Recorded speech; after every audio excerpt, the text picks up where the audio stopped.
Hello, and welcome to episode 41 of the Knotted Knits podcast. I am your host, Amy, and this is my podcast where I share on the projects and progress that I have made in my knitting adventures.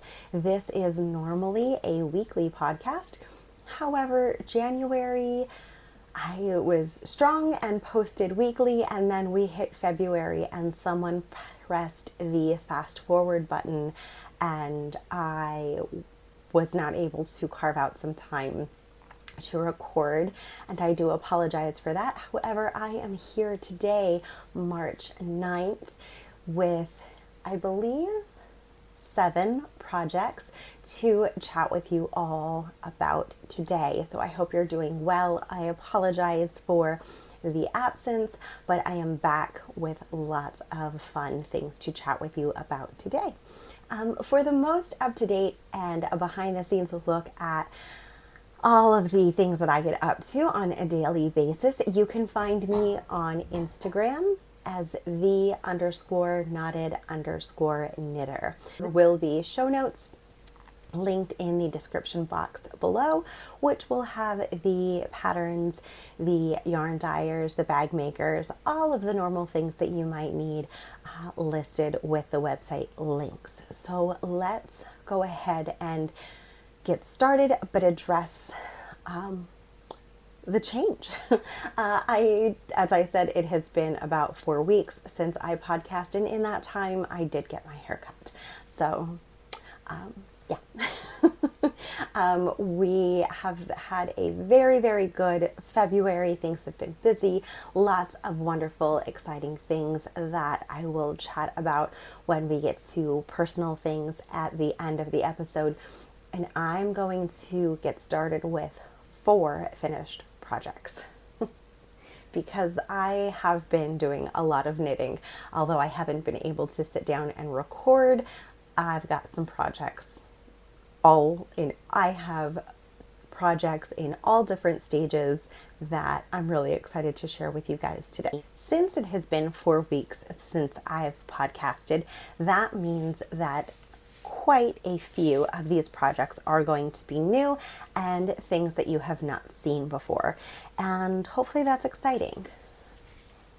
I'm trying out a mic today too. That is something new. I've had a couple of comments that my volume is fading in and out. So I'm hoping that using the microphone will help a little bit. So please feel free to comment down below and let me know if you've noticed a difference. Also, let me know what you're working on. I love to hear what you are working on as we chat with each other and catch up with each other. So let me know what you're working on. The first finished project that I have are a pair of socks that are knit out of Knit Picks Old Country Road. It is a Felici colorway, and I knit both pair of socks that I have to share with you on this episode on US 0.9-inch circular knitting needles. Those are my preferred and most favored needles. I did 2x2 ribbing for about 20 rows, and then I did not worry about this being an exact match pair. So my color sequences are different for each sock, but they are going in the same order. You just start and end at different places. I did a heel flap and gusset for working my heel and knit these to fit a US 8 size women's shoe because that's what I wear, and these will most likely be for me. The second pair of socks that I finished are knit out of Ruby and Roses yarn, and this was a Taylor Swift box set that she had done sometime last year, and this is the Lover Colorway. These I did a longer cuff. I did 25 rows of 2x2 ribbing, and I did 70 rows for the leg. Once again, a heel flap and gusset knit to fit a US 8 shoe. And socks were the great portable projects. for me during the month of February because we had a lot of things going on. So it was just that easy project to take with me while we were on the go. The third project that was definitely not a portable project is my Scrappy scarf.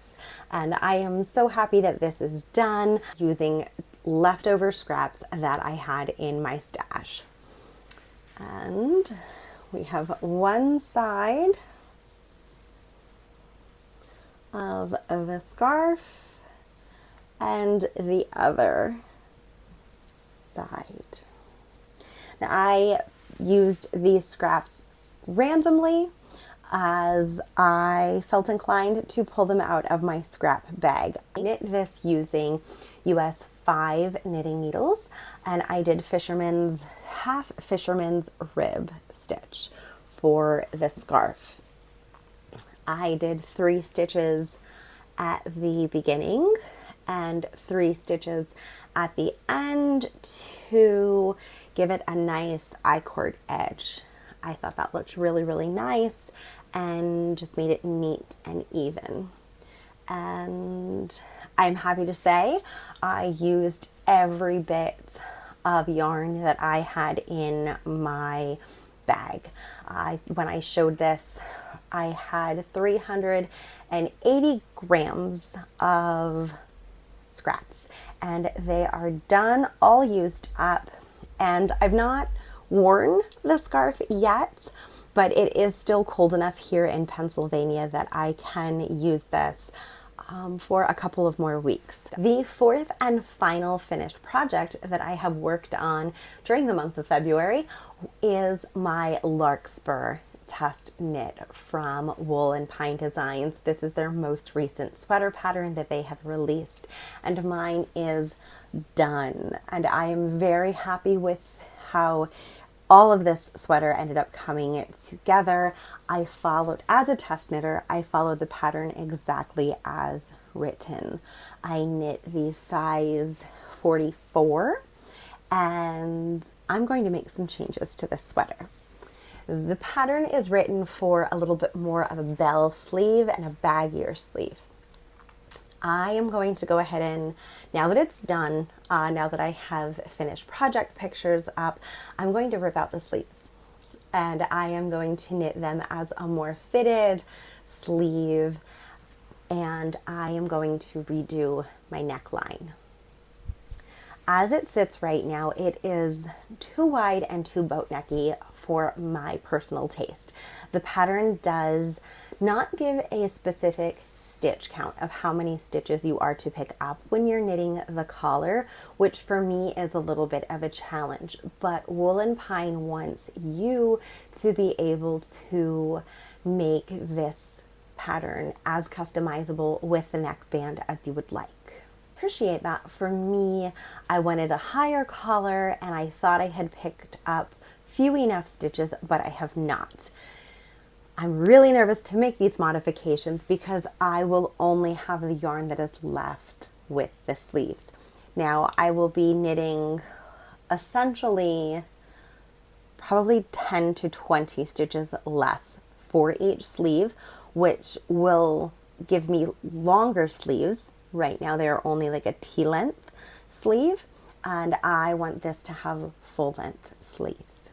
So I'm hoping in cutting 20 stitches out, it will give me the ability to have full length sleeves and to pick up and finish the rest of the collar, because I have no more yarn left.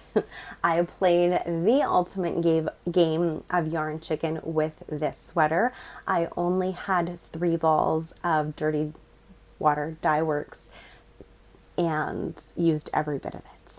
So making these modifications makes me a little nervous. I know I could contact the dyer to get another skein, even just a 20-gram skein mini for the neckband, but I'd really like to finish it with those sleeve changes. The front panel, as you saw, does have cable repeats, and the back is just straight knitting. And there are multiple cable charts that you knit for the size 44. There is one small cable that is on the side seam, and there's left and right leaning cable charts for the front panel. Once you work a few repeats, this does become extremely intuitive and was a truly very mindless knit. I did run into quite a few struggles along the way, including a center column that was missed completely, as well as redoing the neckband twice, which I'm still not happy with, and the game of yarn chicken. So I do really enjoy this pattern. I'm very, very happy that I was able to test knit it and have it as part of my wardrobe. I just want to make a few changes to have it fit me the way that I intend it to. And I think that's the nice thing about being a knitter, is we can customize our items to how we would like it to fit into our wardrobe. But seeing as how I was test knitting the pattern, I didn't want to make the modifications at that time. And I wanted to see how the finished project fit and if those modifications were necessary. It is time to talk about the 3 projects that I still have to finish. One you have seen before, so we'll talk about that one first. And there are 2 new sweaters on my needles. The first project that I am working on is in a project bag from Barley Pearls, and I am using yarn from Woolberry Fiber Co. Very messy cake. This is 2 50-gram skeins that I am knitting shelf striping socks with, and I am working this pair of socks on US 0 9-inch circular needles, 64 stitches, and this pair of socks will be knit to fit a US women's 9 shoe.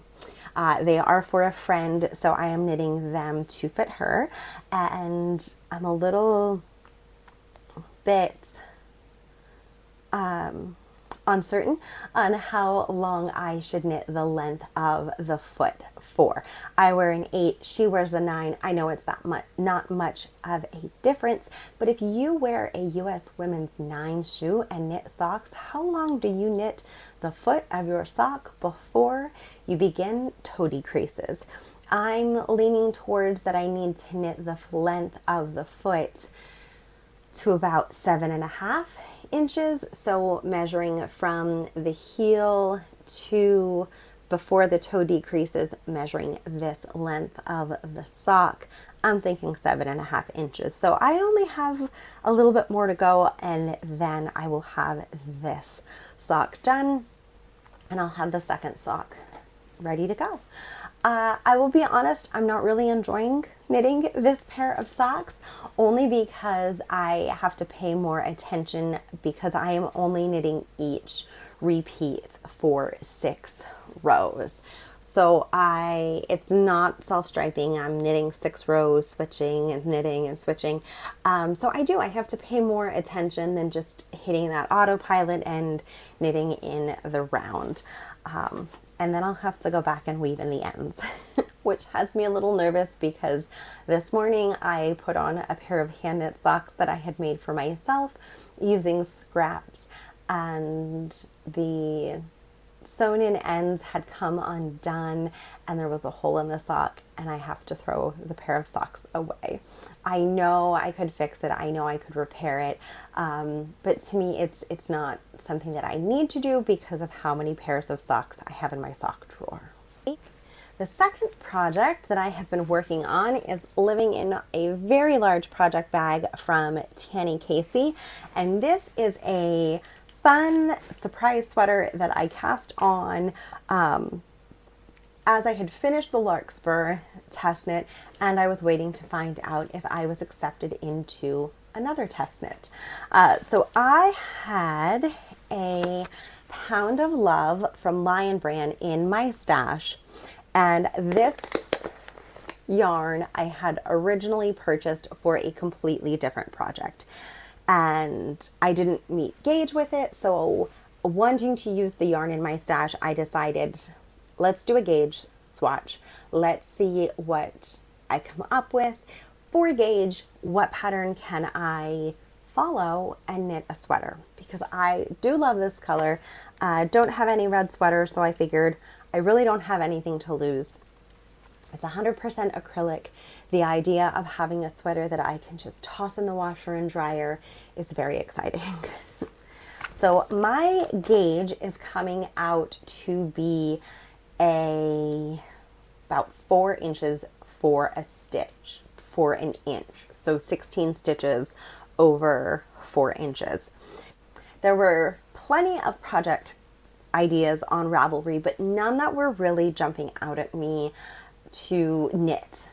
So I looked at the projects that I've already knit, and I've made some modifications based on my gauge, and I am knitting a second neon Nectar sweater, which is another Wool and Pine design sweater.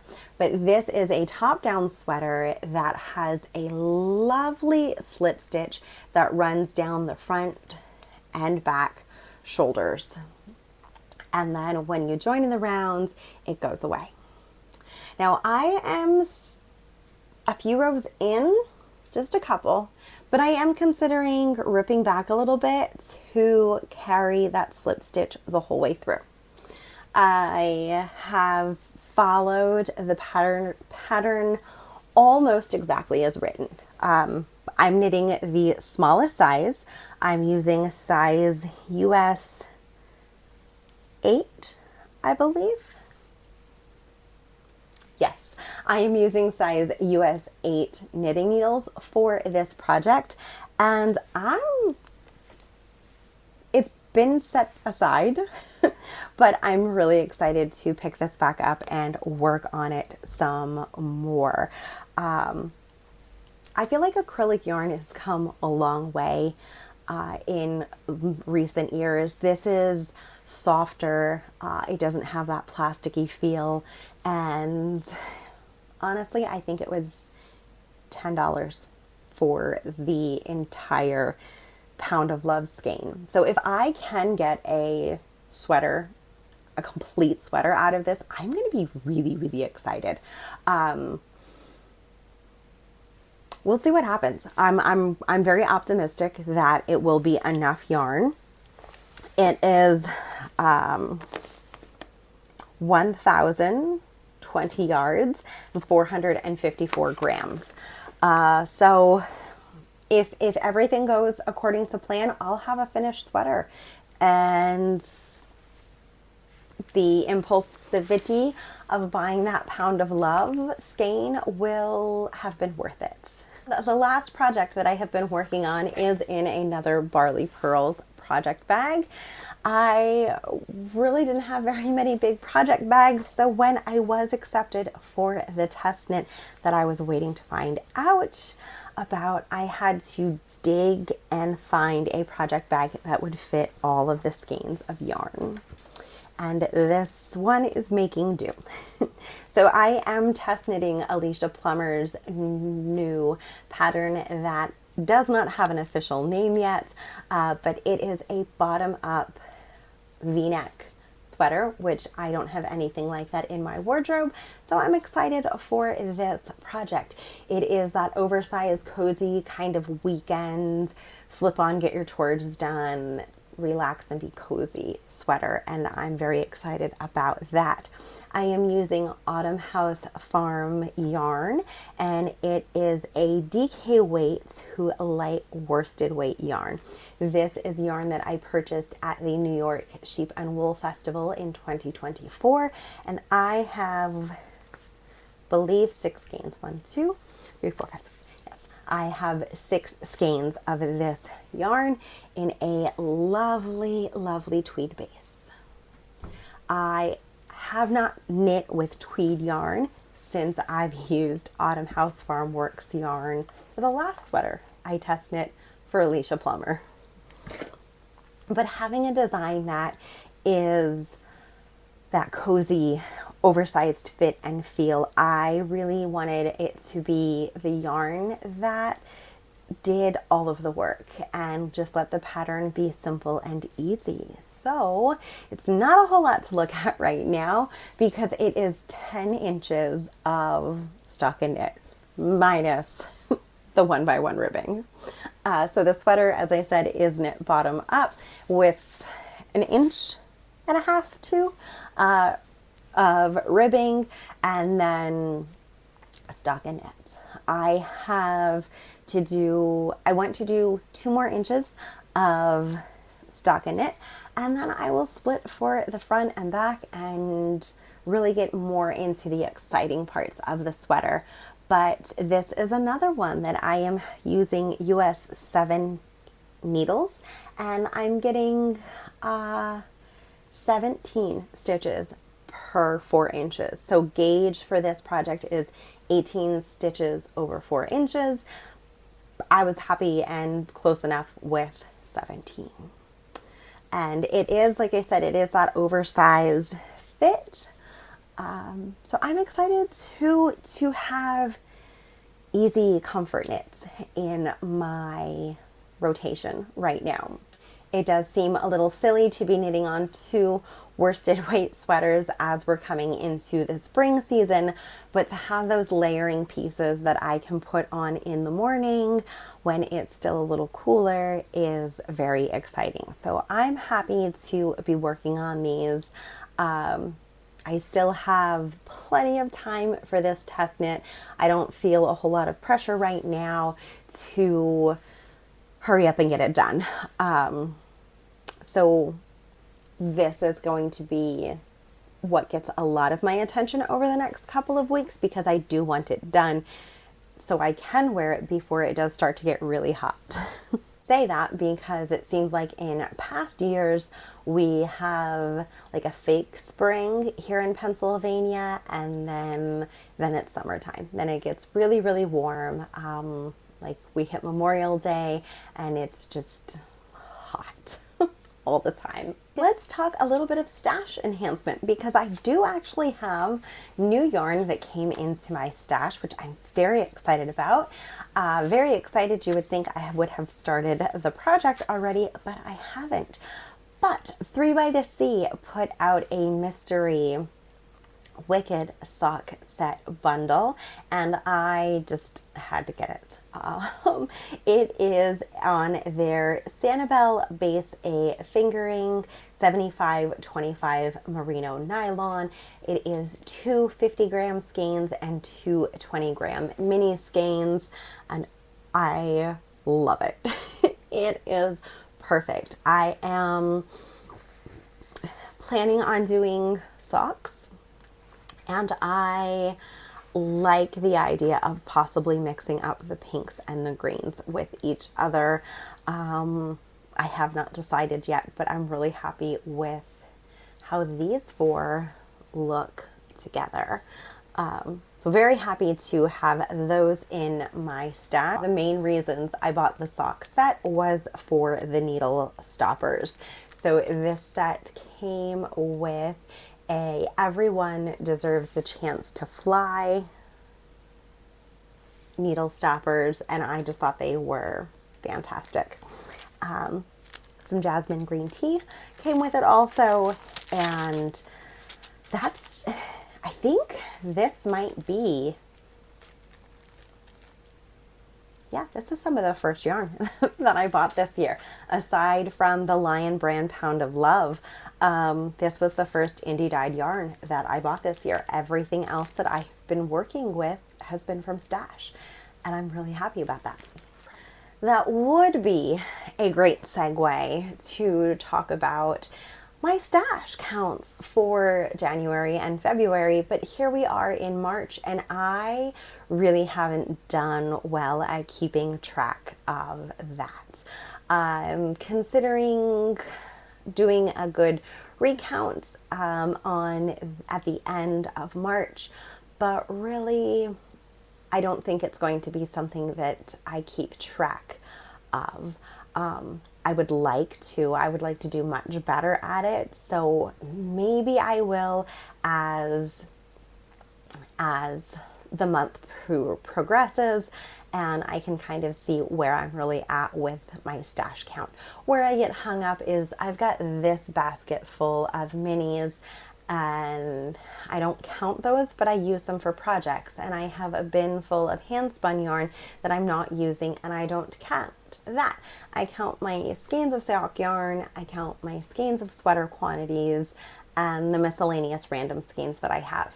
And that's my stash.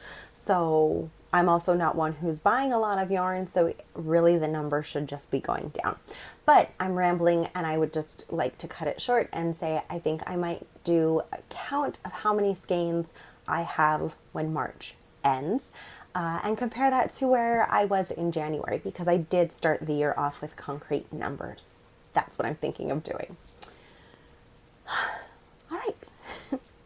Now, for what I'm going to say, community involvement and future events, I have talked about Rachel from the Pearls and Polish podcast for quite a while now, and she and I are going to be kicking off the Fiber Friends yarn swap on March 14th, and it started out as the Fiber Friends sock swap, and I'm fairly certain Rachel changed the name, and it is now the yarn swap, because we don't want to exclude anyone who does not knit socks, but it will be it is free to participate, in the sense that you do not have to pay to reserve a spot or anything like that.